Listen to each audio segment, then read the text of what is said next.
Welcome back to another episode from our 1.19 series where we are exploring the Wild Update. In our last episode, we raided an ocean monument, upgraded our Skelly Farm entrance, and I was able to upgrade all of my tools and armor to netherite, which I've never done for in a world before. In today's episode, we are going to work on making this pond right here turn into something that's actually beautiful. I want this to be a giant axolotl pond where we can hopefully breed up enough axolotls to get that rare blue one. But we're also going back into the nether because I want to work on the interior. So taking off shaders so my PC doesn't scream at me, what I want to do is obviously remove that little bit right there, but I want to create a path from this pond all the way to our area. So we're going to work on a path, and then we're going to work on just terraforming the edge just a little bit, and then we're going into the nether. So let's grab some materials to just do some decorating around the edges. I do want to have some bamboo. I think I am going to just grab some extra dirt, coarse dirt for the paths. We're also going to grab some more leaves of the azalea variety, some glow berries. We're grabbing our little bushes. We're going to grab some lily pads to add to it, some sunflowers. We'll add some slabs for some steps up, but I think with some lanterns and some candles, I think we're ready to decorate.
And just like that, the path and the pond to our new axolotl area is done. So from our starter base, this is the path that I added in between our animal barn and starter base to get over to where the axolotl pond is gonna be. I moved our little brown dye farm, if you can call it a farm. I don't need much brown dye, so really this is all the farm that I need. But we just go up this path and I just decorated the sides with the dark oak, the azalea bushes. These are our little lantern bits here to light it up.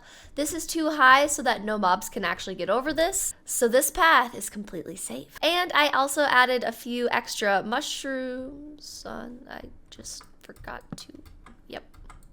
There we go. And we have some custom mushrooms along the way as well. But I just kind of dotted around some mushrooms. We've got glowberries hanging down from some of the trees. We've got the little lanterns on the azalea bushes. Some of this is a little overgrown.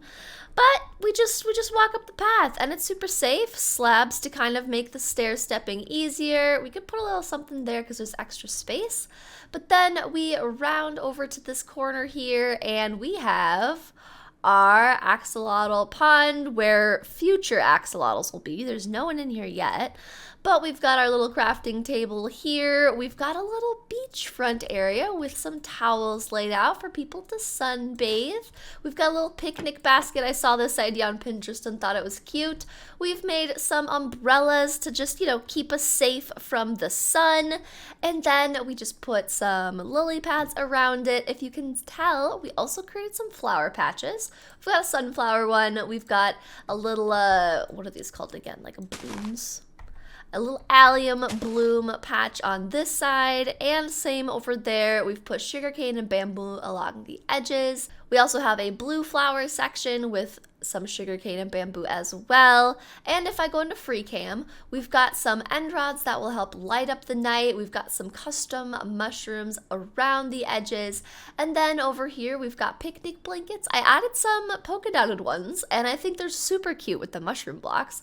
But then the same kind of a thing, we've got some chairs for people to sunbathe on. We've got some towels out so they can lay down on those as well. Picnic basket, and of course, the little umbrellas, and I think it's super cute. But now that we've finished our little axolotl area, it is time to go into the nether.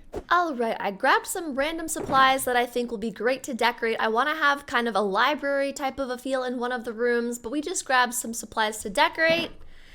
And if there's anything else we need, we'll just come back to the overworld to grab it. But it's time to go back into our cozy little bastion. And since it was night outside, we're going to sleep here and reset our spawn. Another thing, we've had some cats just spawning here because we have villagers, and so some of these I've already named from comments on previous videos. So we have Goldie here, and then around this corner we have Willow. And then I need a name for this kitty right here, so I'm gonna go look in my Discord channel comments to see what names we have. And we're grabbing a name tag, and we are naming this cat Violet from one of the Discord comments that somebody left. So we have Violet, and I want Violet to have a purple collar, so we're gonna go find some purple dye real quick because it has to match. Grab a blue dye, grab a red dye, make a purple dye. Grabbing yellow dye, and grabbing a light blue dye. So now we're going to have Goldie's collar be yellow, Violet's collar be purple, and then Willow's collar be light blue. All right, Violet now has the purple collar. Then Goldie will get the yellow collar. And finally, we have Willow, who will get the blue collar. Now that we've named our cats and given them collars to match, it's finally time to go into the nether and back to our bastion. But not before I grab fire res. And I just remembered that I'm not wearing gold, so we gotta go in here. We're going to get our ender chest out and pop on some gold boots for safety in here. There we go. Swap our boots out. Okay, now we don't have to worry about piglins, so I'm going to be a lot happier. All right, now we are ready to go flying over back to our bastion. And here we are, back again. It's been a while since we've been here. Oh, yes. Just as cozy and vibey as I remember. Oh man, I'm so happy we have this. Like, literally just the fact that I can just like run around here and not have to worry about mobs spawning is the best. And if we're honest, in shaders, this just looks so cool that this is a bastion with our treasure room magma spawner in here as well. Oh, you guys are spawning though. That's fine, you can be in there. But our cozy bastion, we're back once again. Now, let's get decorating this place.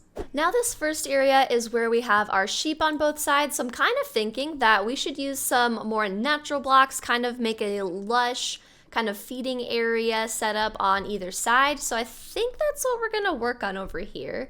We can kind of create a setup where people can come to kind of have the hay bales placed so they can just go ahead and feed the sheep to keep them producing all of the wool that they have.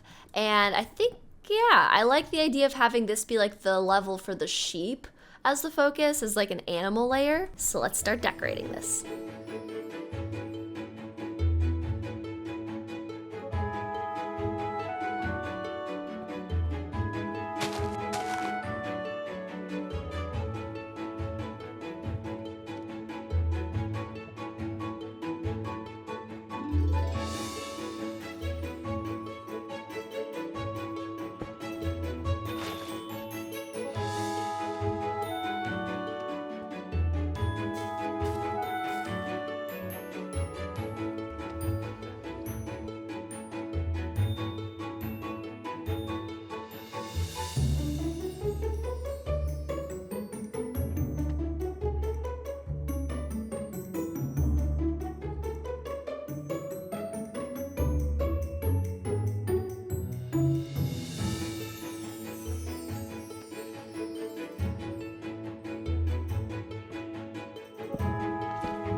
And after a lot of decorating, we've completed 2 floors, so let me show them to you. Now, if we go up our stairs, this level, like I mentioned earlier, is more so themed around our sheep. So we've got a lot of hay bales, we've got a little water trough for them, some hay kind of sprinkled around, we've got barrels to stock things up, extra wool, we've got shears, we've got a loom to use the wool to create some beautiful banners, or other type of things.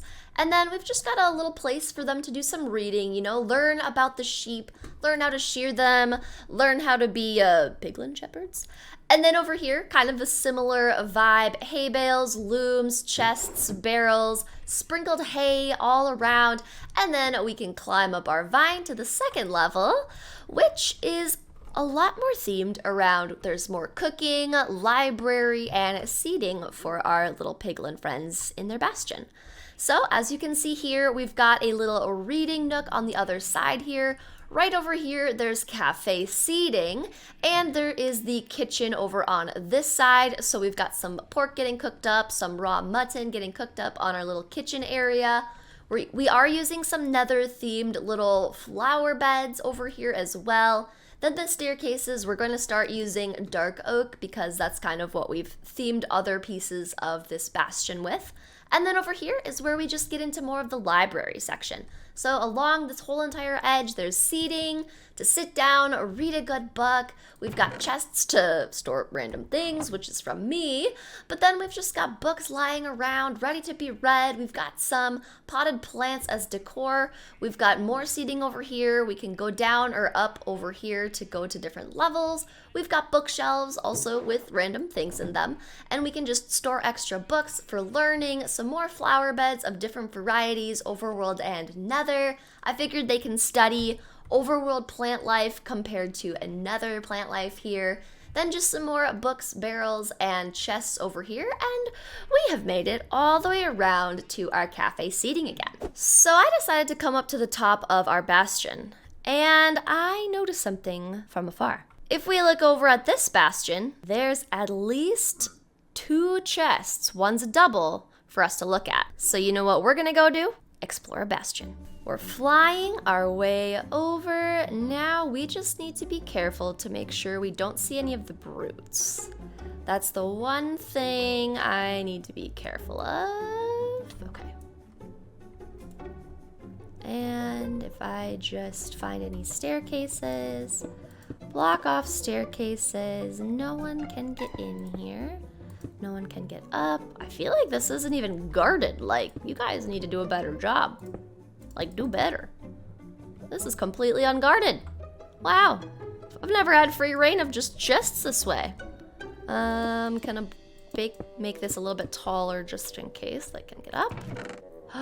Yes, ancient debris. That is what I was hoping for. Oh, and soul speed 3. Ooh, I'll take that. Yes, that's always a good thing. Okay, and here? Oh my gosh, 2 ancient debris. And look at this, a crossbow, mending crossbow, not too shabby. 2 ancient debris and soul speed 3 boots, not too bad. Let's see if we can find any more. All right, looking down over the edge here, I see this chest. So let's see if we can go to this one next. So we're just gonna carefully work our way over. I don't actually think anyone's gonna be bothered by us. Let's just slowly go on down here, okay. And open you up. Spectral arrows, nothing too crazy, no one's mad at me. Yeah, these ones never really have too much, so I think we're just gonna go home with our 2 ancient debris.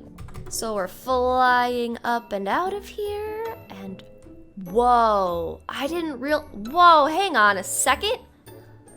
That's so much gold, is that a thing? I never realized that was a thing. Wow, okay, hang on here. That is pretty neat. Did anyone else realize there was that much gold? Because this is not too shabby. I'm like in shock.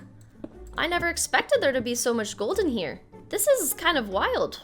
Yoink you. Grabbing you.